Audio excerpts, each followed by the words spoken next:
Good day everyone, we are the Group 11 and here to present a digital story about El Filibusterismo published in Ghent, 1891.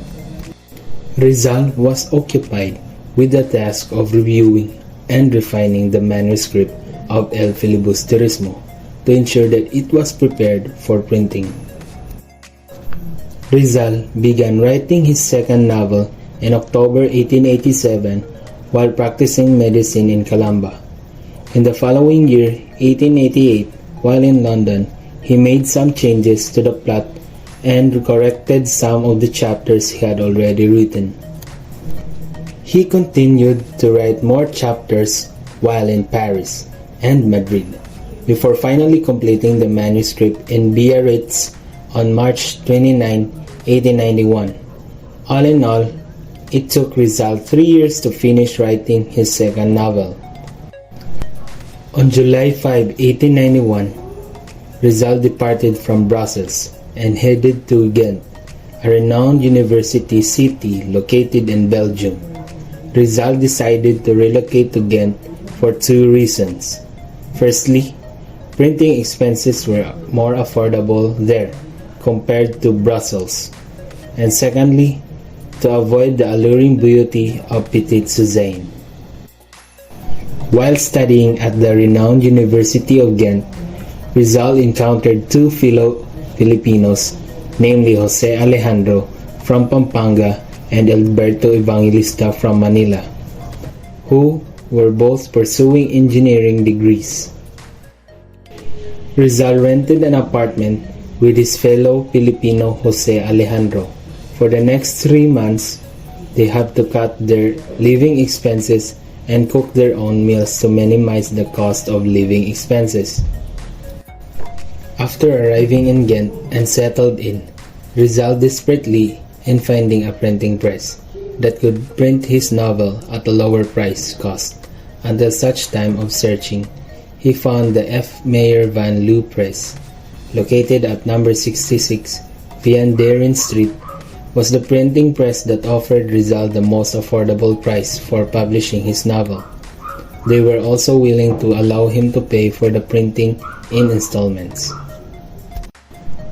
Though Rizal have received money from Basa and 200 pesos from Rodriguez Arias for selling morgas sucesos sold in Manila, Rizal pawned his jewels in order to pay the down payment installments for printing the novels. It was still not enough to run the continuation printing process.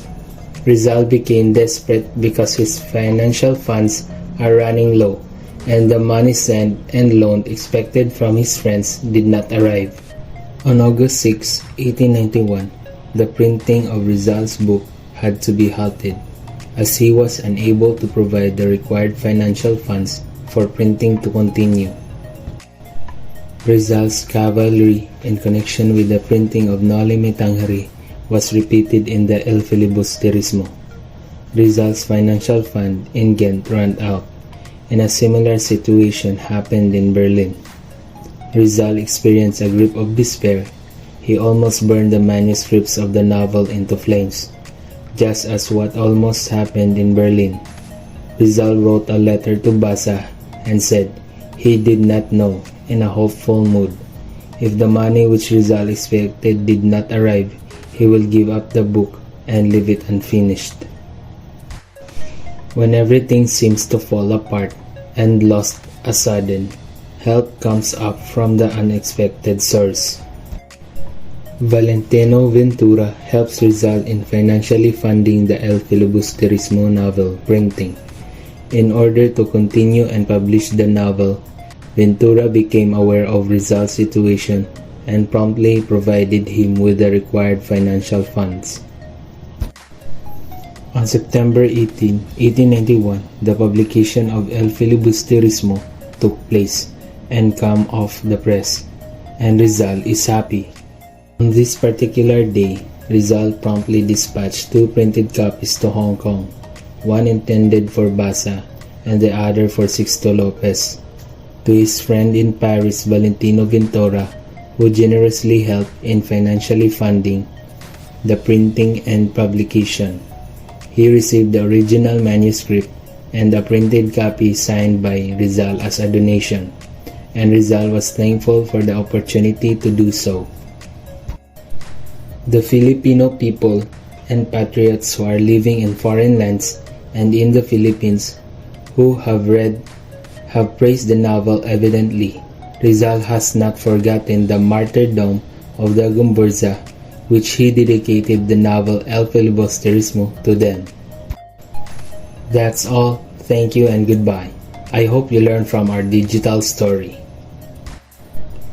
Here are the reference.